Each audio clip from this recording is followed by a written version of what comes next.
Guardi, io conosco una signora che una volta è inciampata e si è fatta male È seriamente. caduta quindi. È caduta, era la madre della mia ex compagna. La strada Groviera con Dossi, Sconnessione e Gobbe è questa tra i civici 106 e 80 del Viale San Marco a Mestre. Siamo stati abbandonati per quanto riguarda la strada, insomma, il comune non ci viene incontro e abbiamo chiesto tante volte perché ho avuto anche delle clienti che sono cadute. Sono gli stessi commercianti e residenti a farci da guida, mostrandoci il grave stato di abbandono in cui versa questo tratto di strada, breve ma molto frequentato, perché è a ridosso dell'ufficio postale e della primaria Giacomo Leopardi. È un po' tutto il marciapiede, diciamo, di Viale San Marco che è disagevole. Qui la gente continua a cadere come birilli, persone a piedi come in bicicletta, l'ultima soltanto pochi giorni fa,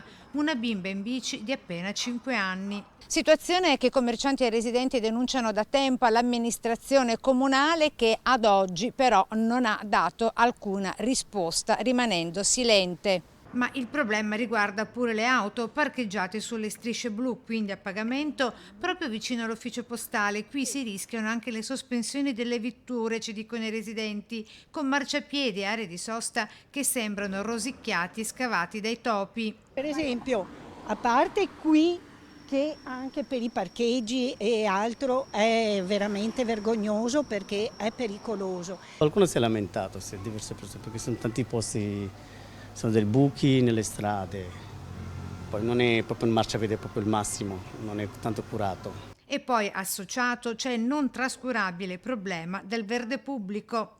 Il verde non si occupa di venire a tagliare spesso gli alberi, perché anche questo problema di questo albero qua ogni tanto lo taglio io perché ho tutti i rami davanti al negozio. Ecco. E perché abbiamo un problema anche di radici, perché questi alberi sono qui da anni e oltretutto le radici appunto spuntano fuori e creano questi danni all'asfalto. La gente qui chiede un immediato intervento da parte di Cafarsetti. Andiamo sempre peggio. Insomma, è una zona, sta diventando degradata anche questa zona del Viale. Ma sempre. Una volta era una bella zona, adesso è diventata quello che è diventata.